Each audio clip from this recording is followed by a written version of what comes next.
എനിക്ക് നല്ല ഉറപ്പുണ്ട് നിങ്ങൾ ഈ വീഡിയോ മുഴുവൻ കാണില്ലെന്നും നിങ്ങൾ ഈ വീഡിയോ ഷെയർ ചെയ്യില്ല, അറ്റ്ലീസ്റ്റ് നിങ്ങളൊരു കമൻറ്റ് പോലും ചെയ്യില്ല.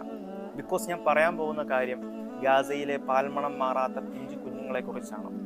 വലിയ വലിയ ടാങ്കറുകൾ കൊണ്ട് ചതച്ചരയ്ക്കപ്പെട്ട ഗാസയിലെ മനുഷ്യരെ കുറിച്ചാണ്.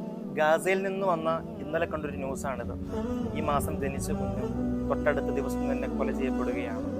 ഒരുപക്ഷെ ആ കുഞ്ഞ് ആകാശത്തിരുന്ന് സ്വന്തം ഉമ്മയോട് ചോദിക്കുന്നുണ്ടാവും, എന്തിനാണ് ഉമ്മ ഇത്രയും വലിയ ഈ കാബാല ലോകത്തിലേക്ക് എന്തിനാണ് എന്നെ ജനിപ്പിച്ചതെന്ന്. നമുക്കിന്നെല്ലാം ഉണ്ട്, എന്നിട്ടും നമ്മുടെ പരാതികൾ തീരുന്നില്ല. കഴിക്കാൻ ഭക്ഷണമുണ്ട്, കുടിക്കാൻ വെള്ളമുണ്ട്, കയറിക്കിടക്കാൻ പാർപ്പിടമുണ്ട്. ഒന്ന് വയ്യാതായിപ്പോയി കഴിഞ്ഞാൽ നമുക്ക് പോകാൻ ഹോസ്പിറ്റൽസ് ഉണ്ട്. പക്ഷെ ഇന്ന് ഗാസയിൽ ഇതൊന്നുമില്ല. അവരുടെ അവസ്ഥ വല്ലാണ്ട് ദാരുണമായ അവസ്ഥകളാണ്. അവർ വല്ലാണ്ട് നിലവിളിക്കുകയാണ്. പക്ഷെ ലോകം ഇന്ന് മൗനം പാലിക്കുകയാണ്. നമുക്ക് അവർക്ക് വേണ്ടി ചെയ്യാൻ പറ്റുന്ന ഒരേ ഒരു കാര്യം, അവർക്ക് വേണ്ടി നമ്മുടെ ആത്മാർത്ഥമായിട്ടുള്ള പ്രാർത്ഥനകളിൽ, ദുആകളിൽ അവരെ നാം ഒരിക്കലും മറന്നു പോകാതിരിക്കുക എന്നുള്ളതാണ്.